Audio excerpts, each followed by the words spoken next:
बिस्मिल्लाहिर्रहमानिर्रहीम। अस्सलामुअलैकुम।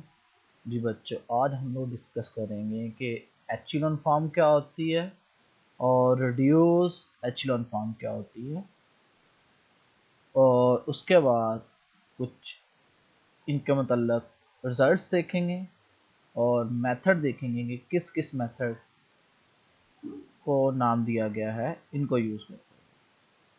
तो सबसे पहले देखते हैं एचिलॉन फॉर्म।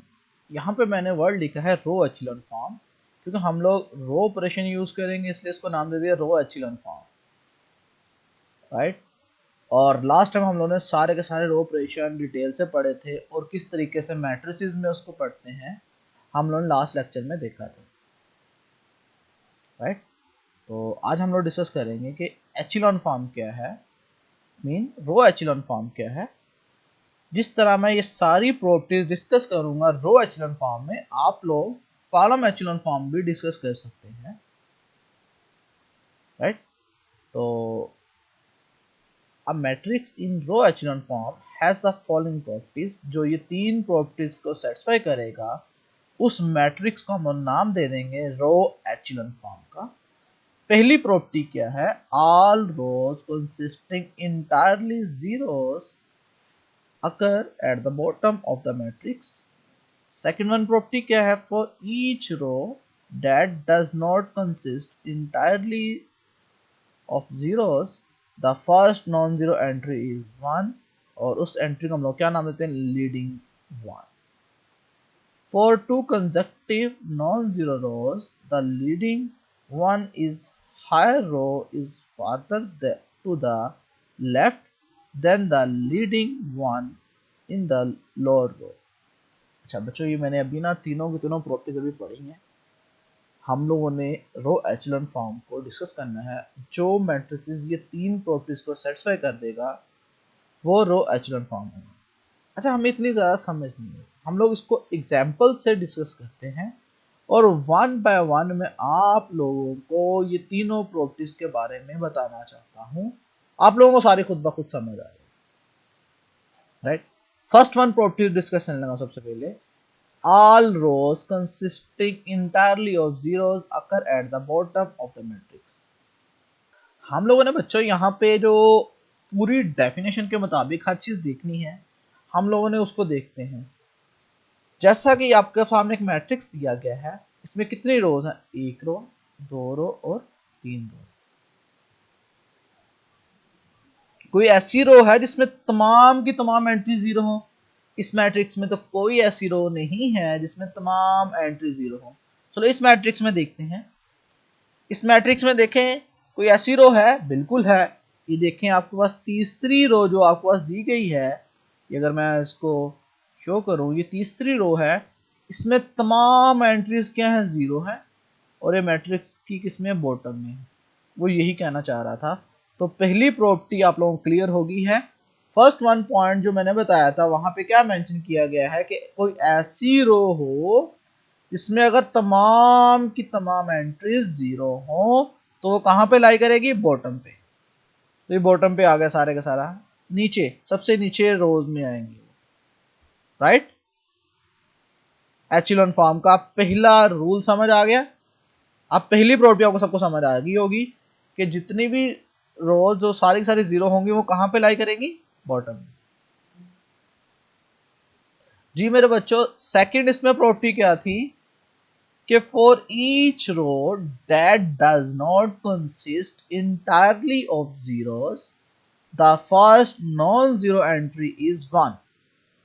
कि हमारे पास कोई भी नॉन जीरो रो हो तो उसकी फर्स्ट नॉन जीरो एंट्री होनी चाहिए 1 होनी चाहिए। जी इसको भी एग्जांपल से देखते हैं। देखें, ये फर्स्ट आपके पास नॉन जीरो रो है, ये नॉन जीरो रो है ना, राइट। अब नॉन जीरो रो की जो पहली एंट्री है वो क्या है? 1 है। ये भी सारी की सारी रो नॉन जीरो है। नॉन जीरो से मुराद कोई एक भी एलिमेंट जीरो ना हो। तो उसकी पहली नॉन जीरो एंट्री क्या है? ये आई है। इस रो की पहली नॉन जीरो एंट्री क्या है? वो ये है। और वो क्या है? 1 है। ये वो कह रहा है। इस रो की पहली नॉन जीरो एंट्री क्या है? 1 है, राइट। और इस 1 को क्या कहते हैं? Leading 1, right. और इस कॉलम को कहते हैं पिवट कॉलम। क्या कहते हैं? Pivot column. तो ये भी पिवट कॉलम, ये भी पिवट कॉलम, पिवट कॉलम, और ये एंट्री क्या होती है? पिवट एंट्री होती है, राइट। तो देखें अब इस रो में, इस मैट्रिक्स में देखें, इस रो में पहली नॉन जीरो एंट्री क्या है? वो ये है, और वो क्या है? 1 है। इस रो में पहली नॉन जीरो एंट्री क्या है? वो ये है, और वो क्या है? 1 है। वो यही बताना चाह रहा था आपको, राइट, कि जो भी रो होगी उसकी पहली नॉन जीरो जो एंट्री होगी वो 1 होगी। इस रो की पहली नॉन जीरो एंट्री क्या है? वो 1 है। इस रो की पहली नॉन जीरो एंट्री वो ये है, और वो भी 1 है, राइट। तो आप लोगों को अब समझ आ गई होगी कि नॉन जीरो एंट्री से मतलब क्या है। जैसा कि यहाँ पे इस मैट्रिक्स में आपको दिखाया गया है, ये मैट्रिक्स दिया गया है, इस मैट्रिक्स की इस रो की पहली नॉन जीरो एंट्री तो ये है, लेकिन ये 1 नहीं है। इसका मतलब क्या हुआ कि पहली नॉन जीरो एंट्री क्या होनी चाहिए थी? 1 होनी चाहिए थी, राइट। तो ये एचेलॉन फॉर्म नहीं होगी। क्यों नहीं होगी? क्योंकि इस रो की पहली नॉन जीरो जो एंट्री है वो क्या आनी चाहिए थी? 1 आनी चाहिए थी।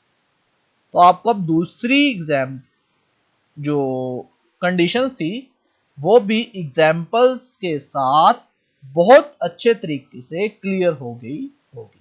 अब हम लोग थर्ड प्रॉपर्टी की तरफ देखते हैं, कंडीशन की तरफ देखते हैं, और उसको एग्जाम्पल से देखते हैं।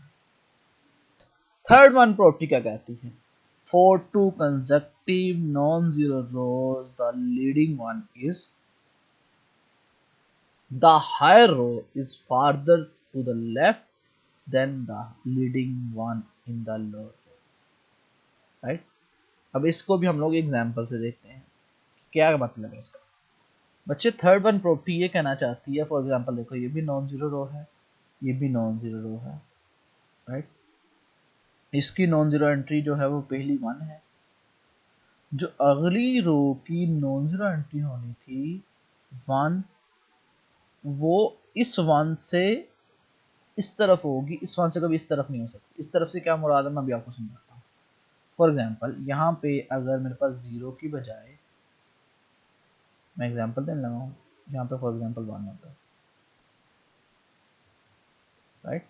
0 के बजाय यहाँ पे क्या होता? अगर 1 होता तो क्या मसला होना था? तो जो से समझिएगा, देखो इसकी पहली नॉन जीरो रो जो है वो 1 है, राइट। इस रो की पहली नॉन जीरो एंट्री क्या है? 1 है। अब इस रो की पहली नॉन जीरो एंट्री 1 है। दूसरी कंडीशन फुलफिल है। तीसरी कंडीशन भी है कि नॉन जीरो एंट्री है ही नहीं, इसलिए बॉटम में नहीं जाएगी। लेकिन इस मैट्रिक्स में अगर 1 हो तो थर्ड वन कंडीशन सेटिस्फाई नहीं होगी। थर्ड वन कंडीशन क्या कहती है? वो ये कहना चाहती है कि अगर इस रो की नॉन जीरो एंट्री 1 है, अगली रो में जो नॉन जीरो एंट्री आनी है वो इस 1 से आगे नहीं होगी, इस 1 से पीछे की तरफ होगी। जैसा कि थर्ड रो में अगर मैंने 1 लिख दिया यहाँ पे, तो ये जो 1 है नॉन जीरो एंट्री है, ये इस 1 से आगे आ गई है या बिल्कुल नीचे आ गई है। नीचे भी आ जाए फिर भी नहीं हो सकता, बल्कि इस 1 से, ये देखें ना, ये 1 है, तो अगली रो की नॉन जीरो एंट्री जो 1 है वो इससे पीछे वाली किसी जगह पे होगी। अब यहां पे जो नॉन जीरो एंट्री आनी थी वो इस 1 से पीछे आनी थी, इस 1 के नीचे भी नहीं आ सकती। मेरी बात समझ रहे हो? देखो, तो ये इसका मतलब थर्ड वन कंडीशन इसमें सेटिस्फाई नहीं होती। इसमें होती है, देखो 1 आया ना पहली नॉन जीरो रो में, अगली रो में जो 1 आ रहा है वो इससे पीछे की तरफ आ रहा है, इसके नीचे भी नहीं आ सकता। इसी तरह इस अगली रो में जो नॉन जीरो आया है 1, वो उस 1 से क्या आ रहा है? पीछे की तरफ आ रहा है। ये कहने का मतलब है। जैसा कि इस रो में देखें, इस मैट्रिक्स में ये एचेलॉन फॉर्म है कि नहीं है। तीनों कंडीशंस को मैं चेक करता हूं इस मैट्रिक्स में, हर एक में, राइट। सी में मैं चेक करने लगा हूं तीनों कंडीशंस को। पहली कंडीशन क्या थी? नॉन जीरो एंट्री है ही नहीं है, नॉन जीरो सॉरी कॉलम, तमाम रो, कॉलम नहीं रो, कोई ऐसा रो आप देख रहे हो यहाँ पे इस मैट्रिक्स में कि उसमें सारे के सारे जीरो हों? नहीं है। इसका मतलब पहली कंडीशन में कुछ भी करने की जरूरत नहीं है। दूसरी कंडीशन क्या थी? कि हर नॉन जीरो रो की जो पहली एंट्री होगी वो 1 होगी। पहली नॉन जीरो एंट्री 1, पहली नॉन जीरो एंट्री 1, पहली नॉन जीरो एंट्री 1, दूसरी कंडीशन भी सेट। तीसरी कंडीशन क्या थी? अब इस रो में 1 आ गया है, कहां पे आया 1? यहाँ पे। तो जो अगली रो में 1 आना है या नॉन जीरो एंट्री आनी है, वो इस 1 के नीचे नहीं आ सकती, बल्कि इस 1 से इस तरफ आएगी। तो देखें, तो ये बिल्कुल सही हो रहा काम। देखो 1 आ गया ना। अब अगली रो में जो नॉन जीरो एंट्री आनी थी, वो इस 1 से नीचे ही आगे नहीं आएगी, बल्कि इससे पीछे आनी थी। तो देखो इससे पीछे नॉन जीरो एंट्री वो 1 आ रही है, राइट। थर्ड प्रॉपर्टी समझ आ गई होगी मेरे ख्याल से इस एग्जांपल से। अब ये देखो, ये रो है। अब इस रो में जो नॉन जीरो एंट्री आनी थी, वो इस नॉन जीरो एंट्री से पीछे होगी, कभी इसके नीचे और आगे नहीं आ सकती। तो ये इस तरह पीछे से पीछे चलता जाएगा, राइट। तो मेरे ख्याल से आप लोगों को सारी की सारी बातें समझ आ गई होगी। जैसा कि अब मैं डी में चेक करता हूं। डी में, तो डी में देखें ये एचेलॉन फॉर्म है कि नहीं है, अभी देख लेते हैं। ये देखें बच्चे, 1 आया। पहले सबसे पहले पहली प्रॉपर्टी क्या थी? नॉन जीरो जितने भी नॉन जीरो रोज होंगी, सॉरी जितने भी जीरोज रोज होंगी, वो सारी किस में आ जाएंगी? बॉटम में आ जाएंगी। तो बॉटम में लिख दिया ना सारी जीरो रोज। अब अगले काम क्या था कि जो भी नॉन जीरो रोज होगी, उसकी जो पहली एंट्री आएगी वो 1 आएगी। 1 आ गई। अब इस नॉन जीरो रो की जो पहली नॉन जीरो एंट्री वो 1 है। इसी तरह इस रो की पहली नॉन जीरो एंट्री क्या है? 1 है, राइट। दूसरी कंडीशन में सेटिस्फाई होगी। थर्ड कंडीशन क्या कहती है कि जो मेरे पास ये वाला 1 है, जो अगली रो में नॉन जीरो एंट्री आनी थी, वो इस 1 के राइट साइड पे हो सकती है, ना इसके नीचे हो सकती है, ना लेफ्ट पे हो सकती है, राइट। इसी तरह अगली नॉन जीरो जो एंट्री आएगी, वो इस 1 के राइट साइड पे होनी है। इस तरह इस 1 के नीचे जो नॉन जीरो एंट्री आएगी, इसमें नॉन जीरो एंट्री कोई है ही नहीं है। इसका मतलब ये कौन सी फॉर्म होगी? Echelon form. तो मेरे ख्याल से अब आपको सारी चीजें समझ आ गई होंगी कि एचेलॉन फॉर्म और रिड्यूस एचेलॉन फॉर्म क्या होती है। जी बच्चों, अब हम लोग देखते हैं कि रो एचेलॉन फॉर्म तो हमने अच्छी तरीके से देख ली। रिड्यूस रो एचेलॉन फॉर्म क्या होती है? रिड्यूस रो एचेलॉन फॉर्म में जो लीडिंग वन जिसको हम लोग कह रहे हैं, उसके ऊपर भी जीरो हो और नीचे भी जीरो हो। Has zero in every position above and below it's leading one. मतलब जो लीडिंग वन आ रहा है, अगर उसके ऊपर भी और नीचे भी जीरो हो, तो उस रो एचेलॉन फॉर्म को row reduce row echelon form कहेंगे, right. Reduce row echelon form कब होगी? जब वो रो एचेलॉन फॉर्म हो, और उसको हम लोग रिड्यूस रो एचेलॉन फॉर्म कहेंगे जब लीडिंग वन के ऊपर भी और नीचे भी सारे क्या हो? जीरोस हो। अब इसको हम लोग एग्जांपल से देखते हैं फिर अगेन। अच्छा बच्चों, यहाँ पे ना अब मैं ना आप लोगों को एचेलॉन फॉर्म भी, इसको हम रो एचेलॉन फॉर्म कह रहे हैं। रो एचेलॉन फॉर्म क्यों कह रहा हूँ मैं आपको स्टार्ट में बता चुका हूँ, क्योंकि मैं यहाँ पे रो ऑपरेशन यूज करूंगा। अगर मैं कॉलम ऑपरेशन यूज करके करूंगा तो वो कॉलम एचेलॉन फॉर्म हो जाएगी, राइट। बहरहाल यहाँ पे हम लोग सिर्फ अभी रो एचेलॉन फॉर्म के बारे में डिस्कस कर रहे हैं, और रिड्यूस रो एचेलॉन फॉर्म क्या होती है, राइट। तो हम लोग इन दोनों की एग्जांपल से आप लोगों को चीजें क्लियर करते हैं कि एचेलॉन फॉर्म मीन रो एचेलॉन फॉर्म और reduce row echelon form, right. अब एचेलॉन फॉर्म भी कह दें या रो एचेलॉन फॉर्म कह दें, दोनों का मतलब आपको समझ आ गया। इसी तरह रिड्यूस रो एचेलॉन फॉर्म कह दें या रिड्यूस एचेलॉन फॉर्म कह दें। रो क्यों यूज कर रहा हूं मैं बता रहा हूं, क्योंकि यहाँ पे मैं रो ऑपरेशन यूज करूंगा, तो मैं सारी डेफिनेशन रो ऑपरेशंस के हवाले से बयान कर रहा हूं। अब मैं आपको एग्जांपल से वाज़ेह करता हूं कि कौन कौन सी इसमें एचेलॉन फॉर्म है और कौन कौन सी रिड्यूस रो एचेलॉन फॉर्म है। फर्स्ट वन देख ली हुई है हम लोगों ने, ये एचेलॉन फॉर्म है, प्रूव करके है, ये भी एचेलॉन फॉर्म है।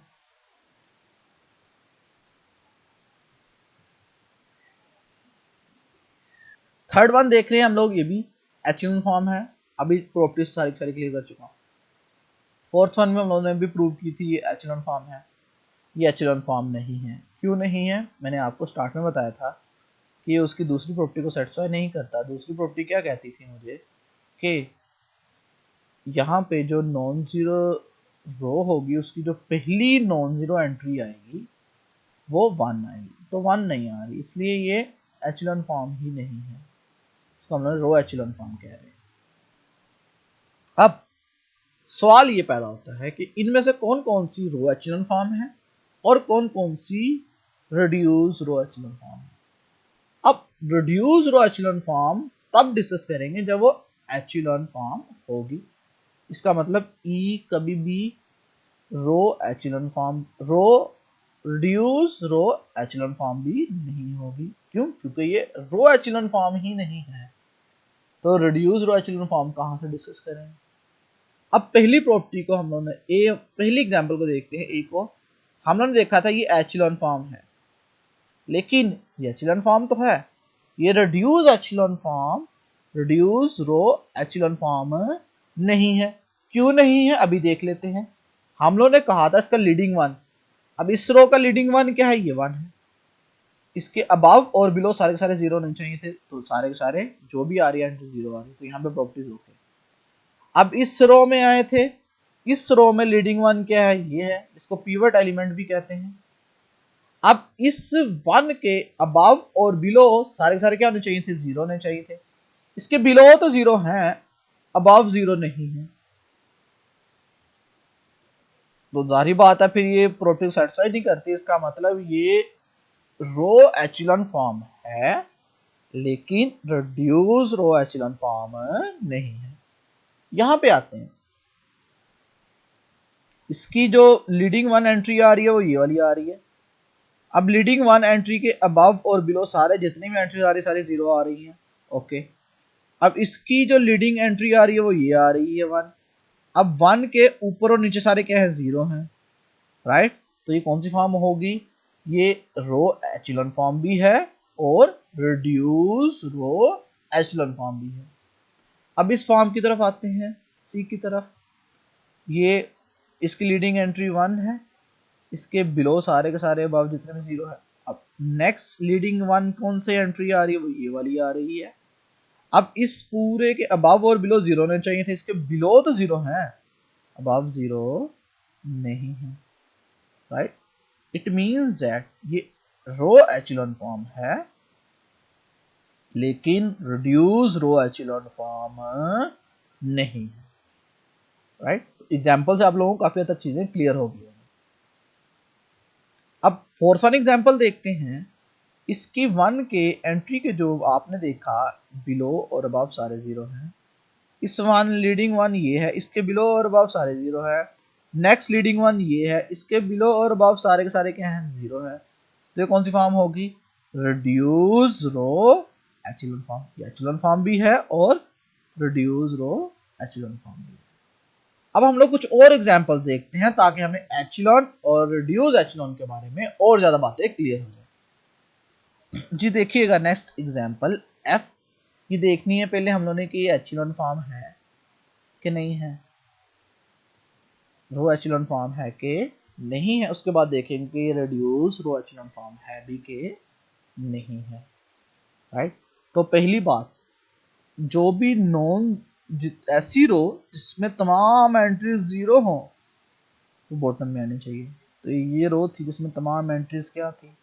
जीरो थी, लेकिन ये बॉटम में नहीं है, इसलिए ये रो एचेलॉन फॉर्म नहीं होगी। अगर रो एचेलॉन फॉर्म ही नहीं है तो ये कभी भी रिड्यूस रो एचेलॉन फॉर्म भी नहीं होगी, राइट। इट मीन्स दैट जो रो एचेलॉन फॉर्म होगी वो रिड्यूस रो एचेलॉन फॉर्म हो भी सकती है और नहीं भी। लेकिन जो रिड्यूस जो रो एचेलॉन फॉर्म नहीं होगी वो रिड्यूस रो एचेलॉन फॉर्म भी नहीं होगी, राइट। क्योंकि रिड्यूस रो एचेलॉन फॉर्म कब आएगी? जब वो रो एचेलॉन फॉर्म होगी और उसमें एक प्रॉपर्टी ऐड करेंगे, राइट। तो ये सारी बातें मैंने आप लोगों को डिटेल से सिखा दी हैं। तो यहाँ पे कुछ ये डिफाइन की हैं चीज़ें। अभी एग्जांपल जो अभी आप लोगों को मैंने समझाई हैं, मैंने लिखा है पार्ट ए से डी जितने भी मैंने एग्जांपल्स दी हैं वो तमाम के तमाम मैट्रिसेस जो हैं वो रो एचेलॉन फॉर्म है। अब रो एचेलॉन फॉर्म का हम लोग शॉर्ट वर्ड में आर ई एफ भी लिख देते हैं। आर मतलब रो, ई मतलब एचेलॉन, एफ मतलब form. And the matrices part B and D, जो बी और डी में एग्जांपल्स दी गई हैं वो रिड्यूस रो एचेलॉन फॉर्म है। कैसे हैं मैं सारी बातें अभी आपको बता चुका हूँ। इसको हम लोग शॉर्ट वर्ड में लिखते हैं R R E F. R मतलब रिड्यूस, आर मतलब रो, ई मतलब एचेलॉन, एफ मतलब फॉर्म, राइट। तो आर ई एफ मतलब row echelon form, double R E F reduce row echelon form. और जो ई और एफ एग्जाम्पल थी वो रो एचेलॉन फॉर्म ही नहीं है। तो जब वो रो एचेलॉन फॉर्म नहीं है तो कभी भी रिड्यूस रो एचेलॉन फॉर्म भी नहीं होंगी, राइट। तो ये सारी एग्जांपल्स मैंने डिटेल से उसकी बता दी हैं और कैसे कैसे हैं ये हमने यहाँ पे मेंशन किया। अच्छा, कुछ चीज़ें नोट में बता रहा हूँ, ज़रा उसको देखिएगा ज़रा। तो यहाँ पे मैं अब आर ई एफ और डबल आर ई एफ लिखूंगा तो आपको समझ जाना चाहिए। आर ई एफ मतलब row echelon form, double R E F मतलब रिड्यूस रो एचेलॉन फॉर्म। कहता है अगर मैं सिस्टम को सॉल्व करूँ रो एचेलॉन फॉर्म के मेथड से तो उस मेथड को नाम देते हैं गॉसियन एलिमिनेशन मेथड। और अगर मैं सिस्टम को सॉल्व करूं रिड्यूस्ड रो एचेलॉन फॉर्म से, उस मेथड को नाम देते हैं Gauss Jordan elimination method, right. Gauss Jordan elimination method मतलब इस तरीके सॉल्व करना होगा, रिड्यूस रो एचेलॉन फॉर्म बना के, राइट। और रो एचेलॉन फॉर्म से अगर सॉल्व करूंगा किसी सिस्टम को, उसको क्या कहेंगे, गॉसियन एलिमिनेशन मेथड, राइट। और इसमें कुछ इंपॉर्टेंट नोट और भी हैं दो, वो बड़े मजेदार हैं। ये सबसे इंपॉर्टेंट बात है, अगर मैं किसी सिस्टम को सॉल्व करता हूं रो एचेलॉन फॉर्म से तो उस सिस्टम की रो एचेलॉन फॉर्म हर एक की डिफरेंट आ सकती है, किसी की सेम भी आ सकती है, राइट। तो इसीलिए वो बता रहा है कि इसकी एग्जांपल से मैं आगे समझाऊंगा ये 3 point. If you solve the given system by row echelon form, then this row echelon form may or may not be unique। मतलब वो रो echelon form यूनिक हो भी सकती है और नहीं भी हो सकती। लेकिन अगर आप किसी सिस्टम को सॉल्व करते हो रिड्यूस रो echelon form से तो वो रिड्यूस रो echelon form हमेशा यूनिक आएगी। इसका कहने का मतलब क्या है? फॉर एग्जाम्पल मैं एक क्वेश्चन देता हूँ, क्लास में आपके 30 स्टूडेंट हैं, तो मैं 30 स्टूडेंट को सॉल्व करने कहता हूँ कि सिस्टम को सॉल्व करो रो एचेलॉन फॉर्म से, राइट।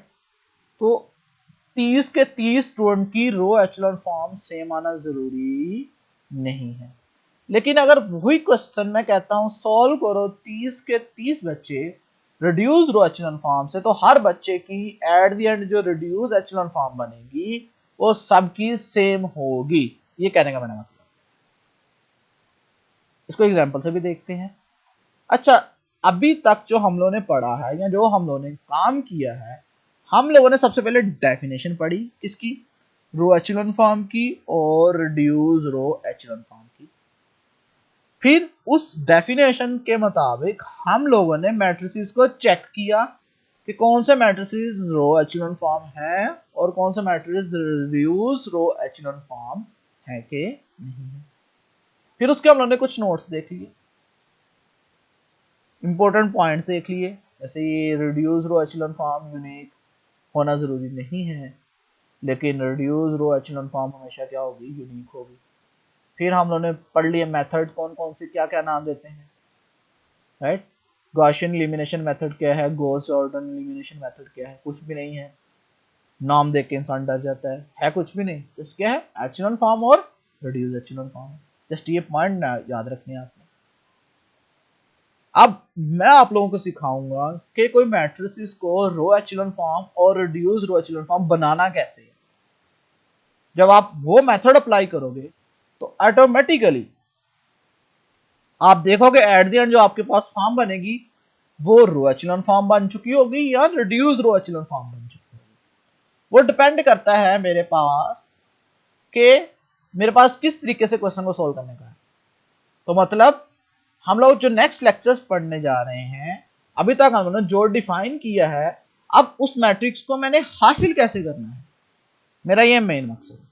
उसके लिए पहली एग्जांपल आपके सामने मौजूद है। फर्स्ट वन एग्जांपल ये है जी, सॉल्व द सिस्टम 2x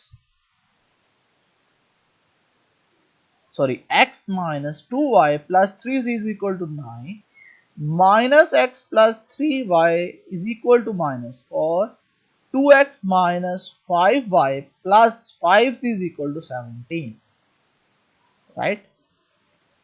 तो इस सिस्टम को मैंने सॉल्व करना है, तो अब मैं इस सिस्टम को सॉल्व करने लगा, ठीक है। अब यहाँ पे इस मैट्रिक्स को सबसे पहले मैं आर्गुमेंटेड मैट्रिक्स में लिखता हूँ। आर्गुमेंटेड मैट्रिक्स आपको मैंने लास्ट में भी बताया था।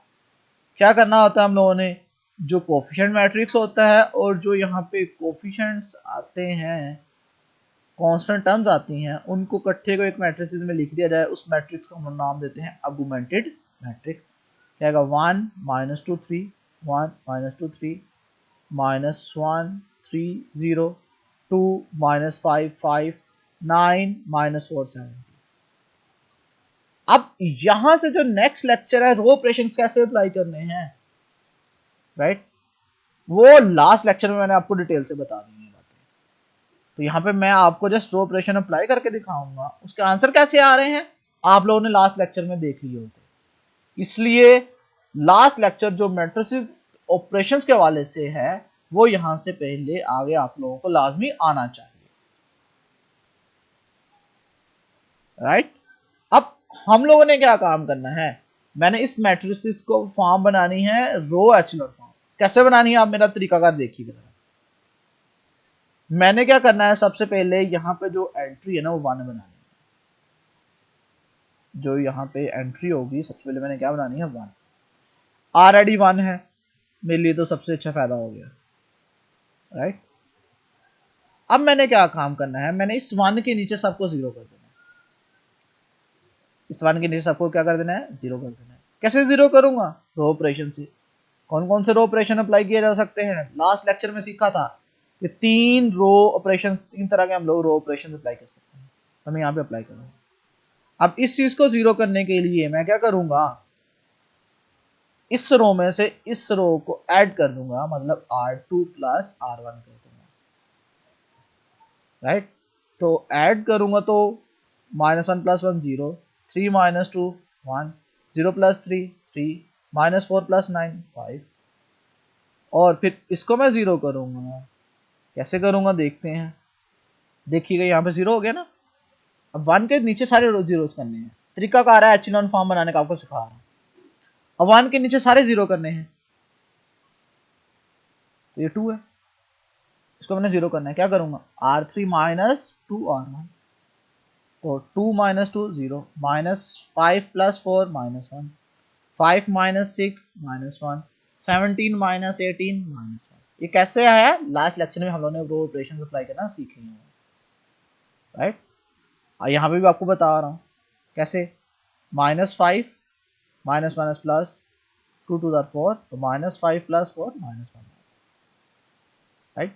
तो ये आपके पास 1, पहले यहाँ पे आपने क्या बनाना, पहला काम क्या करना है आपने, ये मैं आपको क्या फॉर्म बनाना सिखा रहा हूँ, रो एचेलॉन फॉर्म। यहाँ पे सबसे पहले आपने क्या बनाना है, 1 बनाना है, और 1 के नीचे सारे क्या कर देने, आपने 0 कर देने, राइट। अब अगला काम क्या है, अगला काम ये है कि आपने अगली रो में से देखना है कि अब इस यहाँ तक काम खत्म हो गया, अब अगली रो पे आ जाना है। अगली रो में आपने सबसे पहले क्या काम करना है, जो पहली नॉन जीरो एंट्री होगी, राइट, कहीं पे भी मौजूद हो, अब उसको आपने 1 बनाना है। बाय चांस यहाँ पे ऑलरेडी 1 है,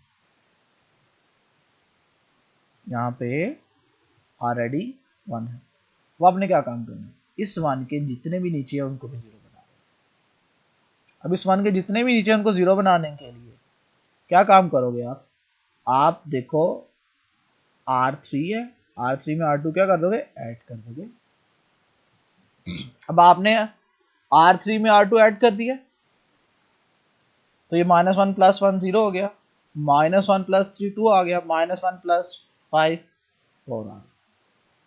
अब आपने क्या करना है, यहाँ पे 1 बनाया सबसे पहले, नीचे सारे 0 कर दिए। अगली रो में नॉन जीरो एंट्री 1 बनाई, सारे नीचे 0 कर दिए, 1 के नीचे 0 किए। उससे अगली जो एंट्री आएगी उसमें जो आपने नॉन जीरो एंट्री आ रही है 2, उसको भी क्या बनाना है, 1 बनाना है। उसको 1 बनाने के लिए क्या करोगे, 2 पे डिवाइड कर दोगे। तो आपने 2 पे डिवाइड कर दिया तो ये 1 आ गया और ये 2 आ गया। अब इस 1 के नीचे कोई एंट्री है नहीं, इसको मैं 0 बनाऊं तो ये बच्चे मेरे पास ये एचेलॉन फॉर्म, ये एचेलॉन फॉर्म बन गए। देख लें आप लोग बेशक, बन गई कि नहीं बन गई। पहली नॉन जीरो एंट्री क्या आ गई, 1 आ गई, उसके नीचे सारे 0। अगली जो नॉन जीरो एंट्री आ रही है 1 आ रही है, वो इससे पीछे आ रही है राइट साइड पे। अगली रो में नॉन जीरो एंट्री 1 आ रही है और वो उससे क्या आ रही है, राइट साइड पे। तो तीनों कंडीशन सेटिस्फाई हो रही कि नहीं हो रही। हर नॉन जीरो एंट्री पहली 1 आ रही है और जो अगली रो में नॉन जीरो एंट्री है वो पिछली से राइट साइड पे है, पिछली से राइट साइड पे है, राइट। और कोई 0 एंट्री है ही नहीं, सारी इसमें सारी रो 0 हो तो ये ऑटोमेटिकली एचेलॉन फॉर्म बन गई कि नहीं बन गई। तो ये एचेलॉन फॉर्म बनाने का तरीकाकार है। क्या तरीकाकार है, तो यहाँ पे क्या बनाना, सबसे पहले 1 और उसके नीचे 0। फिर अगली रो में आ जाना है, राइट, जहाँ पे निचले सबसे निचली रो में जो देखनी नॉन जीरो एंट्री देखी वहाँ पे 1 बनाया, उसके नीचे 0। फिर अगली रो में आ गए, यहाँ पे नॉन जीरो एंट्री देखी, उसको क्या बना लिया, 1 बना लिया, उसके नीचे 0 कर ही नहीं सकते, तो ऑटोमेटिकली एचेलॉन फॉर्म बन गई।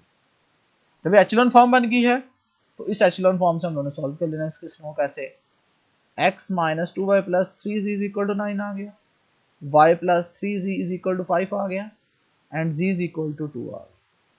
यहाँ से z के लिए 2 है, यहाँ पुट कर देंगे तो y के लिए -1 आ गई, y के लिए -1, z के लिए 2, इस इक्वेशन में पुट कर देंगे तो x के लिए 1 आ गया। मेरे पास सोल्यूशन सेट क्या आ गया, 1 -1 एंड 2। तो ये सोल्यूशन है मेरे पास गिवन सिस्टम। और किस तरीके से हम लोगों ने सॉल्व किया इसको, रो एचेलॉन फॉर्म। अब ये मेरे पास अगेन वही सेम सिस्टम है, लेकिन अब मैंने सिस्टम को किस मेथड सॉल्व करना है, गॉस जॉर्डन एलिमिनेशन मेथड। मतलब इसको मैंने रिड्यूस रो एचेलॉन फॉर्म से सॉल्व करना है। अब मैं आपको बनाना सिखाऊंगा रिड्यूस रो एचेलॉन फॉर्म। कौन सा फॉर्म बनाना सिखाऊंगा मैं आपको, रिड्यूस रो एचेलॉन फॉर्म कैसे बनाना, बस थोड़ा सा फर्क है, बाकी सारी चीजें वही हैं।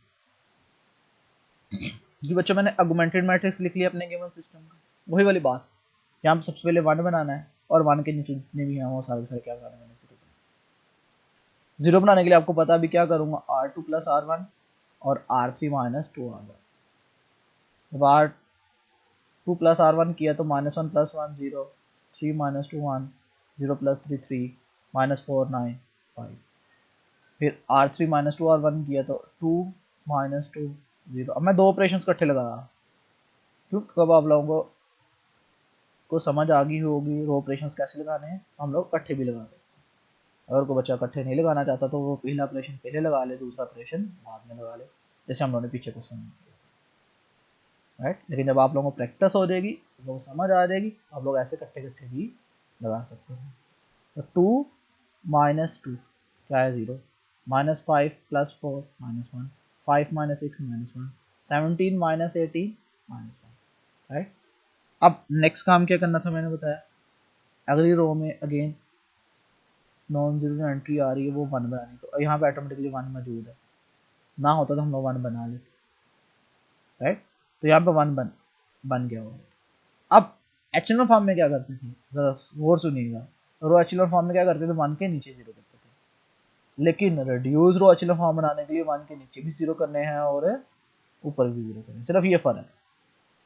क्या करते थे उसमें, सिर्फ नीचे 0 बनाते थे, इसमें नीचे भी 0 बनाने हैं और ऊपर भी 0 बनाने हैं। जब नीचे 0 बनाओगे तो वो एचेलॉन फॉर्म के लिए काम करते हो, जब नीचे भी और ऊपर दोनों काम करोगे तो वो रिड्यूस रो एचेलॉन के लिए काम करोगे। तो मैंने सॉल्व करना है रिड्यूस रो एचेलॉन फॉर्म, इसलिए मैं 1 के नीचे भी 0 बनाऊंगा और ऊपर भी।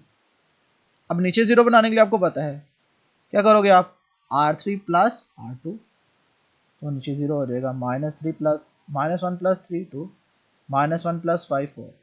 ऊपर 0 करने के लिए क्या करोगे, इसको 2 से मल्टीप्लाई करवा के इसमें ऐड करोगे, तो 1 प्लस 0 1 ही रहेगा, -2 और +2 0 हो जाएगा, 3 प्लस 6 9 हो जाएगा, 9 प्लस 10 19 हो जाएगा, राइट। अब उससे नेक्स्ट काम क्या करना है, अगली रो में आना है, अगेन नॉन जीरो एंट्री जो होगी उसको क्या बनाना है, 1 बनाना है। अब इसको 1 बनाने के लिए आपको पता है किस पे डिवाइड करूंगा, 2 पे। जब मैं 2 पे डिवाइड करूंगा तो क्या आ जाएगा, 0 0 1 2। अब वहां पे होता है सिर्फ 1 के नीचे 0 बनाने थे, लेकिन यहाँ पे नीचे भी और है ऊपर भी, तो यहाँ पे 1 के ऊपर जो नॉन जीरो एंट्रीज आ रही है उन सबको 0 बनाना है। कैसे, क्या करूंगा, R1 minus 9 R3, R2 -3 R3, right. तो अब क्या करोगे, देखो जरा, R3 में कोई चेंज नहीं आएगा, R1 में चेंज आएगा। अब 1 माइनस 0 1 ही आएगा, 0 माइनस 0 0 ही आएगा, लेकिन 9 माइनस 9 क्या आएगा, 0 आ जाएगा, और 19 माइनस 18 क्या आएगा, 1 आ जाएगा। बिल्कुल इस तरह इसमें 0 minus 0 0, 1 minus 0 1 minus 0 1, 3 minus 3 0, 10 minus 6 -1, right. यहाँ से x किसके बराबर आ गया 1, y किसके बराबर आ गया -1, और z किसके बराबर आ गया 2 के। तो ये आपने सॉल्व कर लिया by using reduce row echelon form, जिसको हम लोग कहते हैं गॉस जॉर्डन एलिमिनेशन। तो यहाँ तक सबको बात समझ आ गई। रिड्यूस एचेलॉन फॉर्म बनाने में सिर्फ क्या, रिड्यूस रो एचेलॉन फॉर्म बनाने में सिर्फ क्या फर्क डाला हम लोगों ने, 1 के नीचे नहीं 0 किया, 1 के ऊपर भी 0 और है नीचे भी, बस। और आप दो देख सकते हो ये रिड्यूस रो एचेलॉन फॉर्म बन गई है। सारी प्रॉपर्टीज आप लोग चेक कर सकते हो बन रहा कि इसमें पहली नॉन जीरो एंट्री देखो आप 1 आ रही है, इस रो में पहली नॉन जीरो एंट्री 1 आ रही है, इस रो में भी नॉन जीरो एंट्री 1 आ रही है, राइट। जितने भी 1 आ रहे हैं नॉन जीरो एंट्री वो राइट साइड पे आ रही है अगली रो की, कभी भी इसके नीचे या पीछे नहीं आ रही। दूसरी बात है, जहाँ पे लीडिंग 1 आ रहा है उसके नीचे भी 0 आ रहे हैं और ऊपर भी 0 आ रहे हैं, राइट। तो यहाँ तक बात सबको समझ आ गई जी। अब मैंने अगेन वही सिस्टम लिया तीसरी दफा, अब मैं इसको अगेन रो एचेलॉन फॉर्म से सॉल्व करने जा रहा हूँ, राइट। अब जब मैं इसको रो एचेलॉन फॉर्म से सॉल्व करने जा रहा हूँ मतलब गॉसियन एलिमिनेशन मेथड से सॉल्व करने जा रहा हूँ। तो इस सिस्टम को मैंने अगेन आर्गुमेंटेड फॉर्म लिख लिया उसकी। जब मैंने इसकी आर्गुमेंटेड फॉर्म लिखी है, इस मेथड को मैंने सॉल्व करना है रो एचेलॉन फॉर्म से। तो रो एचेलॉन फॉर्म में यहाँ पे मुझे 1 बनाना पड़ेगा, यहाँ पे 1 बाय चांस बनाऊंगा, लेकिन मैं जरा किसी और एंगल से बनाना चाह रहा हूँ। मैं क्या करता, दोनों रोज को इंटरचेंज कर देता, कर सकता हूँ ना, तो मैं रो ऑपरेशन लगा सकता हूँ। और लास्ट टाइम हम लोगों ने पढ़ा था हम लोग 3 तरह के रो ऑपरेशन लगा सकते हैं, उनमें से एक हम लोगों ने पढ़ा था रो इंटरचेंज, यानी रो 1 और रो 2 को आपस में चेंज कर दिए। तो -1 3 0 -4 मैंने रो 1 लिख दिया है, 1 -2 3 9 को मैंने रो 2 लिख दिया। ऐसा क्यों लिखा और क्यों ऐसा लिख सकता हूँ, हम लोगों ने ये लास्ट लेक्चर में बड़ी डिटेल से चीज़ें पढ़ ली हैं, इसलिए आप लोग पहले वहाँ से रो ऑपरेशन अच्छे तरीके से सीख लें, राइट, जिन्होंने नहीं सीखा। अब मैंने क्या कहा था, यहाँ पे पहली नॉन जीरो एंट्री जो है यहाँ पे आनी चाहिए वो क्या आनी चाहिए, 1 आनी चाहिए। मैं इसको 1 बनाने के लिए क्या करूँगा, मैं इसको माइनस से मल्टीप्लाई करूँगा, ये 1 आ जाएगा, -3 आ जाएगा, ये 0 आ जाएगा और ये क्या आ जाएगा 4 आ जाएगा। 1 बना लिया। नेक्स्ट काम क्या करना होता था मैंने एचेलॉन फॉर्म बनाने के लिए, रो एचेलॉन फॉर्म बनाने के 1 के नीचे जितने भी सारे को क्या कर लेना है, 0 कर लेना है। जब मैंने सबको 0 करना है तो मैं क्या करूँगा, R2 माइनस R1 और R3 माइनस 2R1 मैंने दोनों इकट्ठे लगा दिए। तो 1 - 1 0 हो जाएगा, -2 + 3 क्या हो जाएगा 1 आ जाएगा, 3 + 0 अगेन 3 आ जाएगा, 9 - 4 5 आ जाएगा, और 2 - 2 0, -5 + 6 1 आ जाएगा, 5 - 0 5 आ जाएगा, 17 - 8 आ जाएगा 9। अब यहाँ पे 1 बना ले, नीचे सारे 0 बना दिए, फिर अगली रो पे काम करना है, राइट। जब अगली रो पे काम किया तो अगली रो यहाँ पे 1 अगेन ऑलरेडी मौजूद है, ना हो तो हम लोग 1 बना लेंगे। कैसे, डिवाइड करके। तो यहाँ पे 1 मौजूद है, राइट। अब इस 1 के नीचे अगेन क्या करने हैं, मैंने 0 करने हैं। तो 1 के नीचे 0 करने के लिए मैं क्या करूँगा, इसमें से इसको माइनस कर दूँगा। तो 1 - 1 0 हो जाएगा, 3 5 - 3 2 आ जाएगा, 9 - 5 4 आ जाएगा, राइट। अब यहाँ पे मैंने क्या बनाना है, 1 बनाना है एप्सिलॉन फॉर्म बनाने के लिए। मैं अगेन किस पे डिवाइड करूँगा, 2 पे डिवाइड करूँगा। जब मैं 2 पे डिवाइड करूँगा तो 0 0 1 2 आ जाएगा, राइट। तो मेरे पास ये फॉर्म बन जाएगी, ये मेरे पास फॉर्म बन जाएगी 1 - 3 0 4 0 1 3 5 0 0 1 2। बच्चे यहाँ पे हम लोग जरा एक स्टॉप करते हैं और यहाँ पे ना एक चीज़ को आपको नोट कर लेना है। आपने मेरे पीछे वीडियो पे जाना स्टार्ट किया, वहाँ पे देखना है क्वेश्चन नंबर 1 की रो एचेलॉन फॉर्म क्या बनी। ये क्वेश्चन नंबर 3 है, इस क्वेश्चन नंबर 3 में हम लोगों ने रो एचेलॉन फॉर्म बनाई। दोनों क्वेश्चन सेम है और दोनों क्वेश्चंस को मैं सॉल्व कर रहा हूँ रो एचेलॉन फॉर्म से। लेकिन आप देखो कि इस मैट्रिसेस में ये वाली रो एचेलॉन फॉर्म और उस मैट्रिसेस में एट द एंड जो रो एचेलॉन फॉर्म बनी है, दोनों डिफरेंट है, आप देख सकते हैं, राइट। इस में ये रो एचेलॉन फॉर्म बनी है। क्वेश्चन नंबर 1 में जाइएगा, यही क्वेश्चन है, उसमें हम लोगों ने रो एचेलॉन फॉर्म सॉल्व की, लेकिन वो रो एचेलॉन फॉर्म और इस रो एचेलॉन फॉर्म में फर्क है।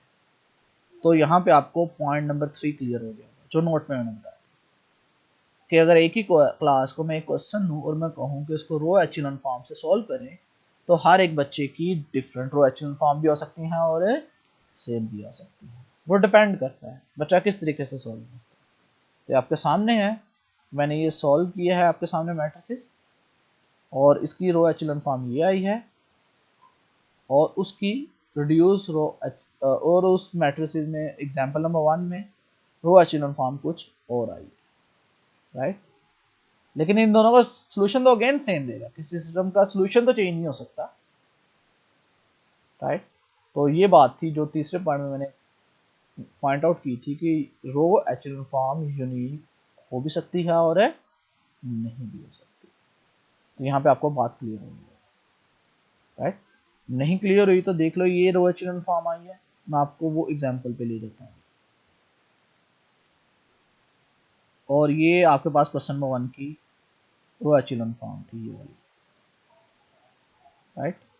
आप देख सकते हो कि इस रो एचेलॉन फॉर्म में और उस रो एचेलॉन फॉर्म में फर्क है सिस्टम में, लेकिन दोनों की रो एचेलॉन फॉर्म क्या आ गई, डिफरेंट है, राइट। लेकिन गेन बता रहा हूँ, उनका सॉल्यूशन में कोई फर्क नहीं पड़ेगा। देखिएगा जरा, जब मैं इसको सॉल्व करूंगा तो आपके सामने है, यहाँ पे x - 3y = 4 आ जाएगा, y + 3 = 5 आ जाएगा, z = 2 आ जाएगा। जब z2 आ गई, यहाँ पे पुट करूंगा z की जगह 2, y की वैल्यू आ जाएगी -1। अब y और z की वैल्यू पुट करूँ, सॉरी सिर्फ जस्ट y की वैल्यू यहाँ पुट करूंगा, तो x माइनस, यहाँ पे अगेन -1 पुट करूंगा, +3 हो जाएगा, माइनस हो जाएगा, तो 4 - 1 4 - 3 = क्या आ गया, 1। यहाँ पे सोल्यूशन सेट क्या आ गया, अगेन मेरे पास सेम आ गया, 1 - 1 2। तो ये सिस्टम ऑफ सोल्यूशन आ गया, सिस्टम गिवन सिस्टम का क्या आ गया, सोल्यूशन।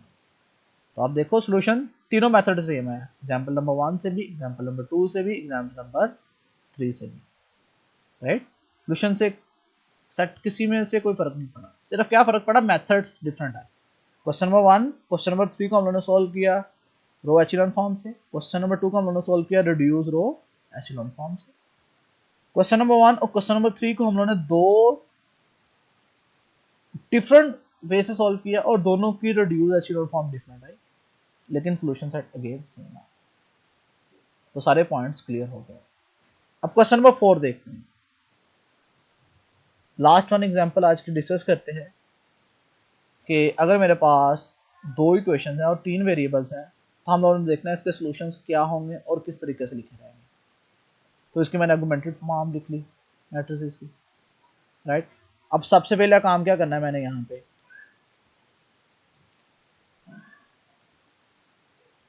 आर्गुमेंटेड मैंने मैट्रिक्स लिख लिया उसका गिवन सिस्टम का। सबसे पहले काम क्या करना है, यहाँ पे मैंने बताया एचेलॉन फॉर्म कैसे बनानी है, यहाँ पे 1 बनानी है। 1 बनाने के लिए 2 पे क्या करूँगा, मैं इसको डिवाइड कर दूँगा। सबसे पहला काम क्या करना होगा, यहाँ पे 1 बनाना होगा, राइट। यहाँ पे 1 बनाने के लिए मैं किस पे डिवाइड करूँगा, 2 पे डिवाइड करूँगा। तो यहाँ पे 1 बनाने के लिए 2 पे डिवाइड कर दिया, तो 1 2 -2 0 हो गया। नेक्स्ट काम क्या करूँगा, 1 बन गए, नीचे उसको क्या करना है, मैंने 0 बनाना है। तो यहाँ पे मैंने 0 बनाना होगा। क्या काम करूँगा, R2 - 3 R1, तो 3 - 3 0, 5 - 6 -1, 0 + 3 3 आ गया, और 1 - 0 1 ही आ गया, राइट। अब नेक्स्ट काम क्या करना है, मैंने 1 बना लिया, उसके नीचे 0 बना दिए। अगली रो में जो नॉन जीरो एंट्री आती है उसको मैंने 1 बनाना है। इस चीज़ को 1 बनाने के लिए मैं किससे मल्टीप्लाई करवाऊंगा, माइनस से। तो माइनस से मल्टीप्लाई करवाऊंगा तो 1 हो जाएगा, -3 हो जाएगा, और ये -1 हो जाएगा। तो यहाँ पे मैंने देखें 1 बना लिया माइनस से मल्टीप्लाई करवा के। अब मैंने 1 के ऊपर भी 0 बना लिया। क्या करूँगा मैं, R1 - 2 R2, तो ठीक है, इसको 0 करना है ना। तो 0 1 - 0 1 ही आएगा, 2 - 2 0, -1 + 6 5, और 0 + 2 2 आ गया, राइट। अब ये मेरे पास रिड्यूस रो एचेलॉन फॉर्म है। कैसे, पहली नॉन जीरो एंट्री 1, पहली नॉन जीरो एंट्री 1, राइट। जो भी नॉन जीरो लीडिंग 1 आ रहा है वो उसके राइट साइड पे आ रहा है, ही कह रहा था। और 1 के ऊपर और नीचे 0 है लीडिंग 1 के, तो ये रिड्यूस रो एचेलॉन फॉर्म है। कोई रो 0 है ही नहीं, इसलिए बॉटम में लिखने की जरूरत नहीं है। तो चारों प्रॉपर्टीज 1 बाय 1 मैंने चेक करी। अब मैं इसको सोल्यूशन इसका लिखना चाह रहा हूँ। x + 5z = किसके बराबर आएगा, 2 के। y - 3z = किसके बराबर आएगा, -1। यहाँ से मैंने x के लिए निकाली 2 - 5z, यहाँ से मैंने y के लिए निकाली 3z - 1। अब यहाँ पे आपने एक चीज देखी होगी, यहाँ पे मेरे पास 2 इक्वेशन है। कितनी इक्वेशन है मेरे पास, 2 इक्वेशन है। कितने वेरिएबल है, 3 वेरिएबल, राइट। तो यहाँ पे एक मेरे पास वेरिएबल ज्यादा है। अब उस वेरिएबल को मैं फॉर एग्जांपल t सपोज कर लेता हूँ, तो x इसके बराबर आ जाएगा 2 - 5t, z बराबर आ जाएगा 3t - 1। t के वैल्यू चेंज करते जाएंगे, सोल्यूशन चेंज होते जाएंगे। फॉर एग्जांपल t के वैल्यू 1 रखता हूँ तो सोल्यूशन क्या आ जाएगा, t के वैल्यू 0 रखता हूँ सबसे पहले, सोल्यूशन क्या आएगा 2 - 1 0। t के वैल्यू 1 रखूंगा, सोल्यूशन कुछ और आ जाएगा। t के वैल्यू 2 रखूंगा, 1.5 रखूंगा, राइट। तो x किसके बराबर आ गया 2 - 5t, y किसके बराबर आ गया 3t - 1, और z किसके बराबर आ गया t के। और t किससे बिलोंग कर रहा है, रियल नंबर से। जैसे जैसे t के वैल्यू पुट करते जाऊंगा सोल्यूशन आते जाएंगे। तो मेरे पास कितने सोल्यूशन आएंगे, इनफाइनाइट सोल्यूशन आएंगे। इसका मतलब क्या हुआ, जो गिवन सिस्टम था इसके मेरे पास कितने सोल्यूशन आए, इनफाइनाइट सोल्यूशन आए। अब इस सोल्यूशंस को मैं इस फॉर्म में भी लिख सकता हूँ, मैट्रिक्स फॉर्म में। तो आपको पता है x y z है, x किसके बराबर है 2 - 5t, y किसके बराबर है 3t - 1, और z किसके बराबर है t के। तो आपको पता है जिस तरह ये ऐड हो रहे हैं उसी तरह मैं इनको अलग अलग करके भी लिख सकता हूँ। उसको लिख सकता हूँ 2 - 1 0 -5t 3t और t, क्योंकि जब ये दोनों ऐड होंगे तो 2 - 5t आ जाएगा, ये ऐड होंगे तो 3t - 1 आ जाएगा, ये ऐड होंगे तो 0 + t आ जाएगा। अब इन सब में कोई चीज़ कॉमन भी आ रही है, क्या चीज़ कॉमन आ रही है, t। तो आपके पास सोल्यूशन फॉर्म आ गई, -2 - 1 0 + -5 3 1 × t। तो ये मैंने सोल्यूशन फॉर्म आपको लिखना सिखाई है, किसकी, गिवन सिस्टम की इन मैट्रिक्स फॉर्म में। तो ये मैट्रिक्स फॉर्म में हम लोगों ने सोल्यूशन को लिख दिया, और इसके सोल्यूशंस कितने आए सिस्टम के, इनफाइनाइट। तो आप लोगों ने तीनों तरह के सिस्टम देख लिए हैं। लास्ट लेक्चर्स में हम लोगों ने डिस्कस भी किया था कि सिस्टम ऑफ लीनियर इक्वेशंस के 3 तरह के सोल्यूशन पॉसिबल हो सकते हैं, no solution, one solution, infinite solution. आज हम लोगों ने जो प्रॉपर्टीज या एग्जांपल्स डिस्कस की हैं वो सारी की सारी ऐसी एग्जांपल्स डिस्कस की हैं जिसमें एक सोल्यूशन है या इनफाइनाइट सोल्यूशन। लेकिन लास्ट टाइम हम लोगों ने ऑलरेडी एक एग्जांपल देख ली थी जिसमें कोई सोल्यूशन नहीं आता था। तो हम लोगों ने तीनों तरह की सिस्टम्स देख लिए हैं और ऑब्जर्व भी कर लिया है, और हमें सारी चीज़ें क्लियर भी हो गई। मैं उम्मीद करता हूँ कि आप लोगों को ये एचेलॉन और रिड्यूस एचेलॉन फॉर्म काफ़ी हद तक क्लियर हो गई, राइट। और उसको रो एचेलॉन रिड्यूस एचेलॉन फॉर्म क्यों कह रहे हैं आपने समझ लिया। जी बहुत शुक्रिया।